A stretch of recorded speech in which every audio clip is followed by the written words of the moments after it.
नमस्कार, थिंक 360 में आपका स्वागत है। मैं हूं लोकेंद्र किलानौत और राजस्थान की पॉलिटिक्स में अब सीडी पॉलिटिक्स की एंट्री हो चुकी है। दबी जुबान में हर तरफ चर्चा होती है, लेकिन फिलहाल कोई बड़ा भंडाफोड़ इस पूरी सीडी पॉलिटिक्स पर नहीं हुआ है। दिव्या मदेरणा और सतीश पूनिया लगातार कर्नाटक का जो विधानसभा चुनाव चल रहा है उसमें बिजी हैं। आज दिव्या मदेरणा की वहां पर जनसभा है, सतीश पूनिया लगातार कर्नाटक बने हुए हैं। वहीं भारतीय जनता पार्टी का राजस्थान में चल रहा है जन आक्रोश घेराव। हनुमान बेनीवाल कल दिल्ली पहुंच गए, जहां जंतर मंतर पर जो पहलवान धरना दे रहे हैं कुश्ती महासंघ के अध्यक्ष के खिलाफ, उसको समर्थन दिया और उन्होंने कहा कि ये जो घटना है वो राजस्थान के चुनाव पर बड़ा प्रभाव डालेगी। साथ ही पायलट खेमे के जो विधायक हैं और राजस्थान सरकार में मंत्री हैं मुरारी लाल मीणा, उनका एक बड़ा बयान आया है और उन्होंने कहा है कि सचिन पायलट बड़े जनाधार वाले नेता हैं। वरिष्ठ पत्रकार और राजनीतिक विश्लेषक प्रदीप बिदावत के साथ में चर्चा करेंगे। प्रदीप जी, स्वागत है आपका। सीडी पॉलिटिक्स क्या है? दबी जुबान में हर तरफ चर्चा। देखो, ये हर चुनावी वर्ष में आती है। आजकल सीडी में नहीं आती। सीडी के बाद डीवीडी का दौर आया, फिर हार्ड डिस्क का दौर आया, अब पेन ड्राइव का है, अब उसका भी नहीं है। लोग व्हाट्सएप के थ्रू शेयर करते हैं। हालांकि ये जो क्लिप हैं, पहले एक जमाना था जब फोटोज आउट हुआ करते थे। आप ये देखें कि देश के सबसे ज्यादा मंत्री रहने वाले एक बड़े नेता थे बाबू जगजीवन राम जी। उनके बेटे की तस्वीरें, नग्न तस्वीरें सूर्या मैगजीन में छपी और उनका कभी राजनीतिक करियर नहीं बन पाया, सुरेश का। तो चुनावी वर्ष में ये 79-80 की बात है। उस मैगजीन की जो संपादक थी वो जो पर्यावरण की बड़ी कार्यकर्ता हैं मनेका गांधी, वो रही हैं। और उसके बाद फिर बाबू जगजीवन राम जो सासाराम से बहुत लंबे समय तक। तो ये क्या चुनावी साल में जो है ना, एनडी तिवारी वाला मामला अलग था। वो ये था कि वो पितृत्व का अधिकार मांग रहे थे। थोड़ा राजस्थान पर भी चर्चा करें। राजस्थान में भंवरी देवी की सीडी, उस समय दौर सीडी का था, 2011-12 का जो दौर था, तो उस समय सीडी चलती थी। अब सीडी के बजाय ये है कि आप पे कैमरे की नजर है हर जगह। आप ये देखिए, सीडी से पहले एक क्लिप वायरल हुई थी जैसलमेर के एक जो जिले से, पोखरण से जो विधायक हैं साले मोहम्मद, जो मंत्री हैं, उनकी वायरल हुई। उसके अलावा बाड़मेर के एक बड़े नेता का नाम आ रहा है।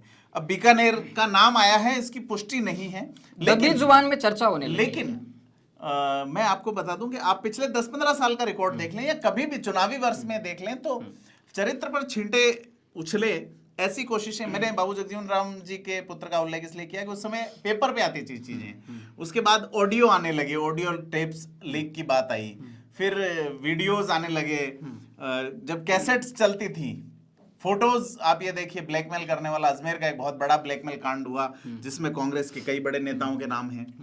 तो ये सारा यूथ कांग्रेस के उस समय के जो पदाधिकारी थे अजमेर के, वो इन्वॉल्व थे। और ऐसा है कि बड़ा एक, तो राजस्थान में ये हर चुनावी वर्ष में लगभग देखने को मिलता है। तो चुनावी वर्ष में क्यों ये रिश्ता लोग रखते हैं चीजें, ये रिश्ता क्या कहलाता है? लेकिन भंवरी वाली सीडी चुनावी वर्ष में नहीं आई थी। भंवरी देवी वाला चूंकि उसको बंदी या अपहरण करके उनका मर्डर कर दिया गया था और वो बंदी प्रत्यक्षीकरण याचिका के थ्रू मामला चुनावी वर्ष में नहीं खुला था। लेकिन वो मामला इतना बड़ा हो गया था कि उसने पूरे चुनाव को प्रभावित किया। इवन हाईकोर्ट के जो जजेस थे, उनकी तल्ख टिप्पणियों ने सरकार की 12 बजा के रख दी थी उस समय। फिलहाल जो चर्चा है बीकानेर से किसी सीडी, वो ऐसा कहा जा रहा है, कुछ मेरा ये मानना है कि कोई मीडिया हाउसेज या कुछ जो कंटेंट से जुड़े हुए लोग हैं, अगर उनके पास सीडी है तो फिर चलानी चाहिए जी। उनके पास क्लिप हैं तो फिर चलानी चाहिए निश्चित तौर पे। वेट नहीं करना चाहिए। इसको जनता ये मानती है कि आप बार्गेन कर रहे हैं, जबकि ये खेल ऐसा है कि हर चुनावी साल लोगों की जैसे पहले की सीडियां हैं वो चुनाव के लिए बचा के रखते हैं। आप ये देखिए कि जब 2013 में यहाँ पे कांग्रेस का सम्मेलन हुआ था जनवरी या फरवरी महीने में, उस समय दिग्विजय सिंह और उनकी जो अभी पत्नी है अमृता जी, वो यहाँ जयपुर में साथ रुके, साथ थे। वो सबको पता था कि ये लोग रिलेशनशिप में हैं। लेकिन उस चीज को आउट कब किया गया? आउट तब किया गया जब चुनावी माहौल बना। तो लोग वेट करते हैं कि हाँ, ये सेवा करनी है, इसको अभी दबा के रखो। जिस तरह से मुद्दे रख रहे हैं कि साहब हम नौकरियां तो रिलीज करनी है लेकिन चुनावी साल में रिलीज करेंगे, हमें घोषणाएं तो करनी है लेकिन चुनावी साल, उसी तरह से सीढ़ियां तो लानी है लेकिन चुनावी टाइम में लाएंगे। बाड़मेर की जो सीडी है, सीडी को लेकर जो चर्चा की जाती है, उसकी चर्चा तो काफी पुरानी है और लगातार लोग, लेकिन ये है कि अगर कहीं है तो सामने आए। जी। आप दबाव की राजनीति अगर करते हैं तो व्यक्ति अगर मान लो सही है और उस पर गलत दबाव बनाया जा रहा है, माहौल बनाया जा रहा है, उसे परेशान किया जा रहा है, क्योंकि क्लिपिंग्स का अब वो अगर मान लीजिए आपके म्यूचुअल रिलेशनशिप हैं तो फिर आप क्या करेंगे? ठीक बात है। According to the Indian law, जब से एडल्ट्री का कानून हमारे यहाँ नल एंड वॉइड हुआ है, खत्म हुआ है, उसके बाद इस पे आप क्या कीजिएगा? लेकिन चूंकि कहते हैं ना सफेद कपड़े में सबसे ज्यादा वो दाग लगते हैं, दाग तो सभी कपड़ों में बराबर लगते हैं, सफेद में दिखते ज्यादा हैं। तो जो आदर्श लोग हैं, जो ऊपर आदर्श है, उन्हें ज्यादा सावधान रहने की आवश्यकता है। राजस्थान में अभी ये सुनने में आ रहा है कि कुछ और भी आएंगी। एज ए जर्नलिस्ट मेरे पास अगर कोई क्लिप आती है तो निश्चित तौर पर मुझे चलानी चाहिए और संबंधित का पक्ष लेना चाहिए कि भाई ये क्लिप चल रही है, तो अगर आपके पास है तो आप निश्चित तौर पे उसको रिलीज कीजिए ताकि लोगों का प्रेशर रिलीज हो। ये सब जो आरोपी है वो आरोपित है, बड़ा माहौल बनता है तो ये माहौल ही बनाया जा रहा है निश्चित तौर पे। जी, युवाओं के बीच में बड़ा माहौल बनता है, सोशल मीडिया पर मीम्स आ जाते हैं, पोस्ट वायरल हो जाती है और बाद में जब एक लंबी चर्चा होती है उसके बाद में फिर वो, अब जैसे कल अपन जब बात कर रहे थे विश्लेषण में, तब आपने कहा था कि राजनीतिक हलकों में आज कुछ ज्यादा खास नहीं रहा, लेकिन लोगों को लगा कि आज वैक्यूम चल रहा है सोशल मीडिया पे तो यही चेप दो। ठीक बात है, ठीक है, तो वो इस तरह से चला रहे हैं।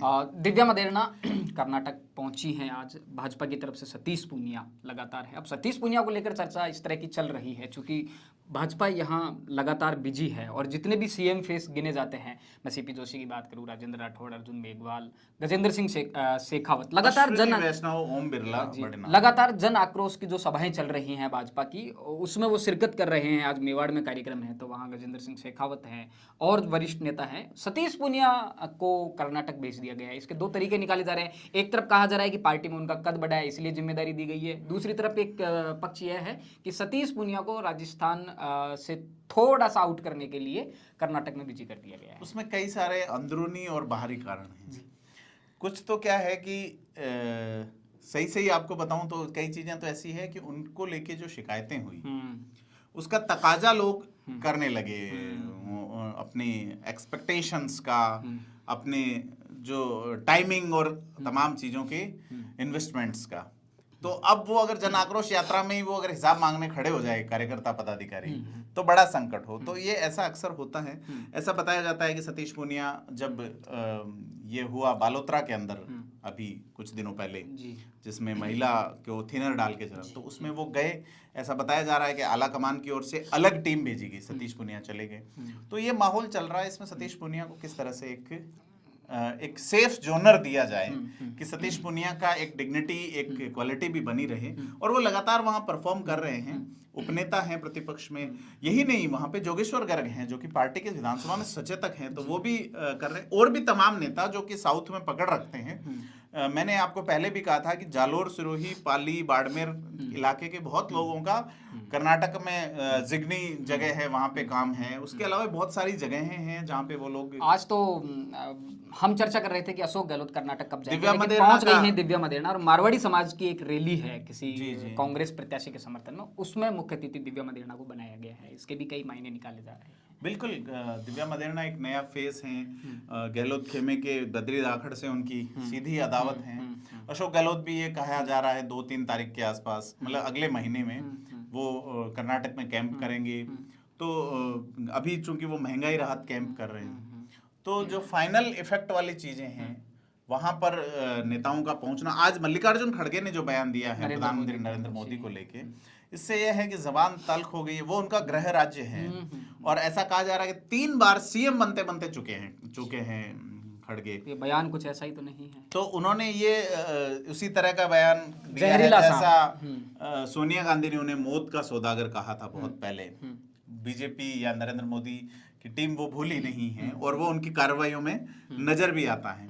तो अब खड़गे को लेके जो व्यक्तिगत हमला है नरेंद्र मोदी पे, सांप जहर ये वो, तो डेमोक्रेटिक पॉलिटिक्स में इसकी उम्मीद नहीं की जाती। भाजपा उसे बुलाने की कोशिश भी कर रही है। अमित मालवीय ने सबसे पहले को एक मौका मिल गया है। अनुराग ठाकुर मुखर हुए हैं। जी। जो कर्नाटक के मुख्यमंत्री हैं, उन्होंने भी मीडिया से बातचीत की है और चौतरफा घेर रखा है। अभी तक कांग्रेस सुपर काम कर रही थी, वहां पे अच्छा प्रभाव था, लेकिन इस बयान के बाद जो इंटेलेक्चुअल्स हैं वो ये है कि आप बराबरी पे आ गए, आपने अपना लेवल जो अप था उस पे आप नीचे आ गए थोड़े।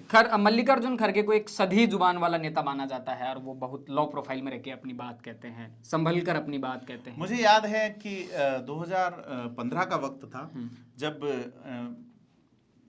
लोकसभा के अंदर योगी आदित्यनाथ जो है वो अपना विदाई भाषण दे रहे थे, तो सदन के तमाम नेता मौजूद थे, तो उन्होंने एक प्रहसन कहा कि मैं अखिलेश और राहुल गांधी की उम्र के बीच का हूं।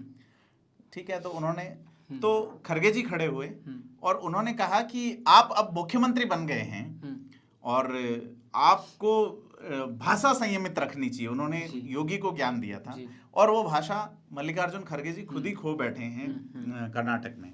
तो ये देखने वाली बात है कि आप राहुल गांधी किस तरह से बोलते हैं। राहुल गांधी को असंयमित वो ऐसा बोल जाते हैं कि बीजेपी को मसाला मिल जाता है, लेकिन वो सम्मान में कहीं कमी नहीं रखते। ये एक बड़ी चीज, लेकिन ये जो जबान का स्तर है ये उम्मीद नहीं की जा रही थी। अशोक गहलोत जी का भी काफी जो है जिस तरह से वो फर्स्ट पर्सन में बात करते हैं, गोविंद सिंह डोटासरा जिस तरह से डोटासरा जी का राठौड़ से बात करते हैं, तो हो सकता है कि कांग्रेस ने एक टैक्टिस शुरू की हो कि भाई अब जो है वो इस तरह की बैटिंग करो, पार्टी बना जाए। हाँ, पार्टी बना जाए, क्योंकि लोग सुन रहे हैं, ओवैसी को सुन रहे हैं लोग, हनुमान मेरी ओवैसी ने आज सतपाल मलिक को लेकर जिस तरह से हमला बोला है और काफी तल्ख। देखो, असदुद्दीन ओवैसी को मैं एक पॉलिटिशियन से ज्यादा एक एकेडमिस्ट के तौर पे पढ़ता रहा हूँ, सुनता रहा हूँ। वो बैरिस्टर हैं और लॉ के बड़े जानकार हैं। तो एक दिन हमने पहले विश्लेषण किया था, आपको याद होगा, सत्यपाल मलिक पे, कि सत्यपाल मलिक अब बोल रहे हैं कॉन्स्टिट्यूशनली जब तक जांच नहीं होती, चलो उनकी जांच की, तब तक सत्यपाल मलिक उस मामले के दोषी हैं ऑन रिकॉर्ड, क्योंकि वो उस समय राज्यपाल थे, वहां राज्य सरकार नहीं थी।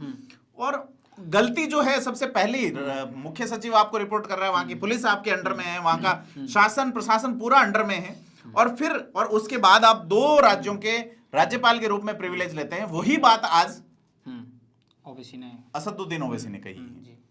असदुद्दीन ओवैसी ने ये कहा है कि मोदी से हमारा अदावत है, मोदी दोषी है, ये है, लेकिन आप कुर्सी के चिपके रहने के लिए, अब इसमें लोग ये कई कह रहे हैं कि ये बीजेपी की बी टीम है, वो टीम, ठीक है, तो ये आरोप प्रत्यारोप है, लेकिन अगर आप निर्लिप्त भाव से देखें तो उसमें ओवैसी ये बात तो सच कह रहे हैं कि आप ऑन रिकॉर्ड उस समय वहां के थे। अब जो सीकर वाली सभा हमने सुनी तो उसमें उन्होंने कहा है कि इस तरह से चुनाव लड़ा जाए, मैं प्रचार में आऊंगा, तो उनका मानस क्लियर है कि वो क्या चाहते हैं। जो दिल्ली में जो धरना चल रहा है उसमें वो सपोर्ट में आए हैं, खाप पंचायतों से आह्वान किया है, हनुमान बेनीवाल भी आज आए हैं। पहले ये आरोप लगा था कि इस मामले में जातिवाद जैसा कुछ है, लेकिन कोई साबित नहीं कर पाया। लेकिन अब ये हो गया कि ये कास्ट के आधार पे या एक पर्टिकुलर जोनर वाले स्टेट के आधार पे, दीपेंद्र हुड्डा, भूपेंद्र सिंह हुड्डा, पहले बात आई थी कि दीपेंद्र हुड्डा इसको लीड करना चाहते हैं, कुश्ती संघ को, इस तरह की, लेकिन उस समय कुछ साबित होने जैसी स्थिति नहीं थी। लेकिन अब ये क्लियर हो गया है कि एक पर्टिकुलरली एक बड़ा माहौल खड़ा हो रहा है, और इसमें यह भी समझ में नहीं आ रहा कि क्यों आप जांच नहीं कर रहे, क्यों आप जांच रिपोर्ट नहीं दे रहे हैं। बबीता फोगाट जब उसमें कमेटी में, वो कह रही मेरे हाथ से छीन ली गई, इन चीजों को क्लियर करना चाहिए। तो खेल की राजनीति या राजनीति का खेल। शरण सिंह का भी बड़ा बयान आया है, एक किसी महिला पहलवान के फिजियो ने उन पर आरोप लगाए और उन्होंने कहा है कि इस तरह के आरोप से पहले तो मुझे मौत आ जानी चाहिए। हाँ, मतलब ब्रजभूषण सिंह जब जयपुर आए थे तो उनसे लंबी बात हुई थी, तो उन्होंने ये कहा था कि हरियाणा ने कुश्ती को एक तरह से ग्रैब कर लिया है, जबकि देश में कई तरह की कुश्ती सारे राज्यों में खेली जाती रही। उन्होंने कहा है कि जब उन्होंने नरसिंह यादव को डिफेंड किया, नरसिंह यादव को नेशनल विनर होने के कारण ओलंपिक्स में भेजा, तो उनका बड़ा विरोध हुआ, और वो विरोध तब से शुरू हुआ, तब से उनके खिलाफ एक खेल चल रहा है। और ये बात हमारे साथ जो सिविल लाइंस कार्यक्रम में ब्रजभूषण सिंह ने कही थी। लेकिन अब इस मामले में कितनी सच्चाई, ये जांच का विषय है, जांच होनी चाहिए, और जांच रिपोर्ट भी पेंडिंग है। एक स्टिंग ऑपरेशन हुआ एबीपी न्यूज का, जिसमें ये दिखाया गया कि जो आरोप लगा रहे हैं वही ये कह रहे हैं कि नहीं, ये पॉलिटिक्स है, ये है। तो फिर नए सिरे से गढ़ा गया, फिर ये खाप पंचायतों को जिस तरह से, तो और मेरे को, मैं सर लॉ का स्टूडेंट रहा हूँ लोकेंद्र जी, मुझे बड़ा आश्चर्य हुआ इस देश में कि 3 राज्यों का राज्यपाल रहा हुआ व्यक्ति, लोकसभा में सांसद रहा हुआ व्यक्ति, राज्यसभा में सांसद रहा हुआ व्यक्ति, विधायक रहा हुआ व्यक्ति, खाप पंचायतों को जिसका कोई कॉन्स्टिट्यूशनली भाई एक सामाजिक व्यवस्था है, उनका सम्मान होना चाहिए। अगर समाज उनको मानता है तो वो ठीक है, लेकिन आप एक संवैधानिक पद पे आप रहे हैं, तो फिर यहां नरेंद्र मोदी और अमित शाह सिरे तौर पे गलत हैं। इसलिए गलत है कि ऐसे व्यक्ति को आपने एक ऐसी संवैधानिक या जो रिकमेंडेशन किया राष्ट्रपति को कि ये व्यक्ति वो लायक नहीं है वहां बैठने के, क्योंकि जब आप कॉन्स्टिट्यूशनली आपके लिए अंतिम सच खाप पंचायतें हैं। हाँ, आपके लिए ये है, आपके लिए कॉन्स्टिट्यूशन अंतिम सच नहीं है, जबकि आप उसके पहरेदार थे। आपने 370 हटवाने में बड़ी भूमिका निभाई है, 35A हटवाने में बड़ी भूमिका रही है, आप वहां के प्रशासक रहे हैं, आप कॉन्स्टिट्यूशन के इस देश में कॉन्स्टिट्यूशन से बड़ा कुछ नहीं है, कोई समाज नहीं, कोई व्यवस्था नहीं, कोई राजा नहीं, कोई रजवाड़े नहीं। Constitution is the supreme thing, और उस सुप्रीम थिंग की जो सुप्रीम अथॉरिटी है वो है we the people of India. खाप पंचायतें तो मैं कहूंगा कि संविधान के बिल्कुल विपरीत की धुरी है। नहीं, देखो सामाजिक भारत एक सामाजिक व्यवस्था से इतर अगर वैसे माना जाए तो खाप पंचायतें जो हैं संविधान में उनका कोई उल्लेख नहीं है। नहीं, संविधान में देखो रूढ़ियां और उनका कोई अंत नहीं किया गया है। जैसे कि हम कोई एक सामाजिक व्यवस्था रखते हैं तो उस नाते खाप पंचायतों का अपना एक महत्व है कि वो एक समाज में एक मैसेज, एक ग्लोरी या डी ग्लोरी का काम वो करते हैं कि अगर कोई व्यक्ति अच्छा काम करता है तो वो उन्हें प्रमोट करते हैं। किसी के साथ अगर सरकार ही अन्याय कर रही है तो खाप पंचायतों का वहां जाना मैं गलत नहीं मानता है। दबाव समूह कह सकते हैं संविधान की भाषा में, दबाव समूह भी कह सकते हैं और प्रोत्साहन समूह भी कह सकते हैं इसको, कि अच्छे लोग हैं, उनको ये प्रोटेक्ट करते हैं। परंतु संवैधानिक व्यवस्था में जीना आस्था रखने वाला, तो उसके लिए तो संविधान सुप्रीम होना चाहिए ना। तो खाप पंचायतों के आम आदमी के नाते, एक पॉलिटिशियन के नाते हनुमान बेनीवाल सपोर्ट कर रहे हैं, करेंगे क्यों नहीं करेंगे, उनके पास वोट है उनके कहने पे। लेकिन सत्यपाल मलिक को लेकर ऐसे नेता हुए हैं ना, करते रहे हैं। महेंद्र सिंह टिकैत की जो पूरी राजनीति चली वो खाप पंचायतों से शुरू हुई, खाप पंचायतों मैं कह रहा हूँ पॉलिटिक्स, राकेश टिकैत भी वही करते हैं। आप कॉन्स्टिट्यूशनल पॉलिटिक्स में रहे हैं ना, आप ये नहीं कह रहे कि भाई मैं कॉन्स्टिट्यूशनल लाइफ में रहे हैं, कॉन्स्टिट्यूशनल पदों पे रहे हैं। ठीक बात है। तो इससे ये साबित होता है कि सत्यपाल मलिक जो है वो खुले तौर पे एक ऐसे व्यक्ति हैं जिन्होंने एक अपॉर्चुनिस्ट कह सकते हैं उनको। नहीं, उनकी सुरक्षा की बात हुई तब उन्होंने कमाल का बयान दिया कि मुझे कोई सुरक्षा नहीं, जो मेरी जाति है, जो खाप पंचायतें हैं, उन पर मुझे पूरा भरोसा है। उन्होंने कहा मेरे पास एक PSO है, Z+ की मुझे बात थी, लेकिन दी नहीं जा रही है। देखो कुछ चीजों में वो ठीक हैं, कुछ चीजों में सही भी हैं, लेकिन टाइमिंग जो है ना, पूरा खेल हनुमान बेनीवाल का जो बयान है उस पर गौर किया जाना चाहिए। वो कल जंतर मंतर पहुंचे और हरियाणा के चैनल से बात करते उन्होंने कहा कि जो ये पूरा मामला है ये राजस्थान के चुनाव को बड़े स्तर पर प्रभावित करेगा। हाँ बिल्कुल, कास्ट फैक्टर, चूंकि एक व्यक्ति एक सिद्धांत वाली बात वहाँ सत्यपाल मलिक सीकर में कह गए कि एक कैंडिडेट अगर मोदी का खड़ा है तो उसके सामने आप 2-3 कैंडिडेट नहीं उतारेंगे। ये 77 में जनता पार्टी ने, जब 5 पार्टियों ने मिलके जनता पार्टी बनाई थी, तो ये इंदिरा गांधी के खिलाफ ये फॉर्मूला लागू किया था। उसके बाद में जब जनमोर्चा बना तो राजीव गांधी के खिलाफ ये बड़े हद तक ये सफल प्रयोग रहा है। तो क्या नरेंद्र मोदी को रोकने के लिए, क्योंकि उसमें 403 सीटें थी राजीव गांधी के पास में लोकसभा में, तो किस तरह से आप इनको रोकेंगे? तो क्या ये फॉर्मूला सत्यपाल मलिक के कहने पे, लेकिन मुझे ये बैठता दिख नहीं रहा, क्योंकि इसकी वजह है कि ममता बनर्जी अलग जोनर की लेडी हैं, जो शरद पवार हैं NCP हैं वो अलग जोनर के हैं। आप ये देखिए कि कांग्रेस जो है वो सावरकर को अलग तरीके से डिफेम करती है, लेकिन NCP और शिवसेना आपके साथ उस मुद्दे पे नहीं आएगी, उनका अलग वो रहता है। आप ये देखिए कि बिहार में नीतीश कुमार अपने आप को खत्म करके आपके साथ नहीं आएंगे। तो वो कहते हैं ना, मरते हुए पे कौन मरे। ठीक बात। तो कांग्रेस की जो स्थिति है, अध्यक्ष जिस तरह से बयान दे रहे हैं, जो कर रहे हैं, तो दूसरे लोग क्या जुट पाएंगे?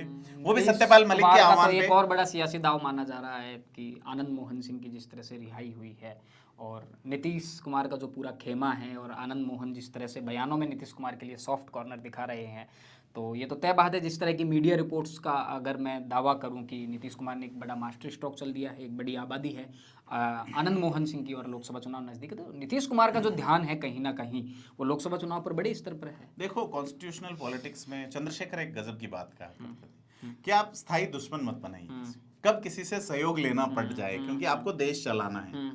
तो ये लोग साथ आ सकते हैं अगर आप 2019 वाला चुनाव देखा, 2014 का चुनाव और 19 में एक अंतर है। 19 में बीजेपी पूर्ण बहुमत पा गई, पूर्ण बहुमत तो उन्होंने उस समय भी पाया था, लेकिन इस बार बिल्कुल सेफ जोन में थी, 303 सीटें पा गई।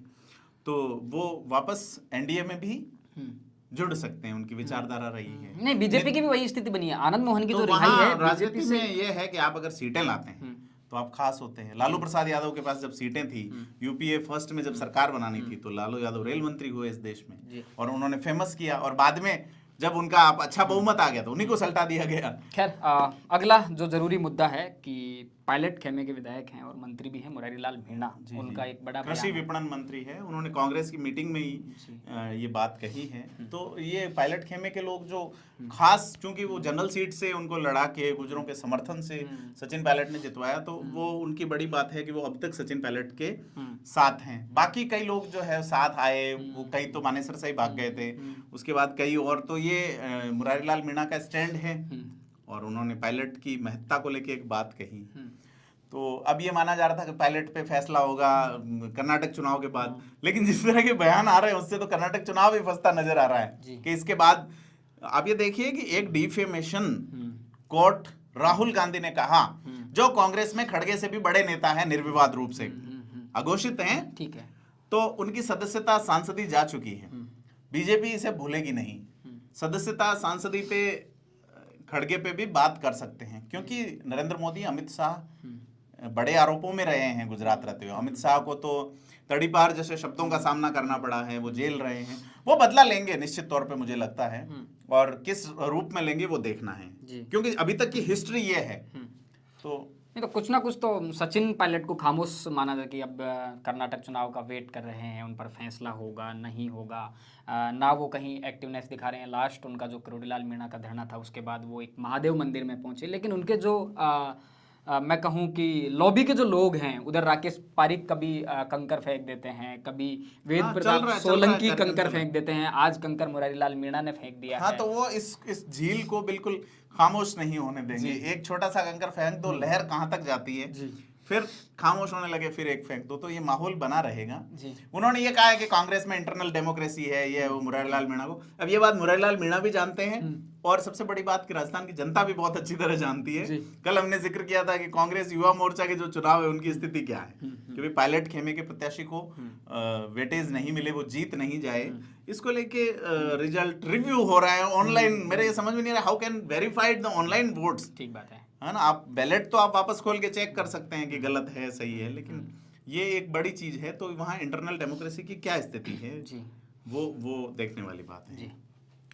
तो बहुत सारे मुद्दों पर हमने वरिष्ठ पत्रकार और राजनीतिक विश्लेषक प्रदीप बिदावत के साथ में चर्चा की। कल जैसे ही राजस्थान की सियासत का मौसम बदलेगा, आपके साथ चर्चा में फिर से जुड़ेंगे। राजस्थान से जुड़े तमाम मुद्दों को जानने और समझने के लिए देखते रहिए थिंक 360। धन्यवाद।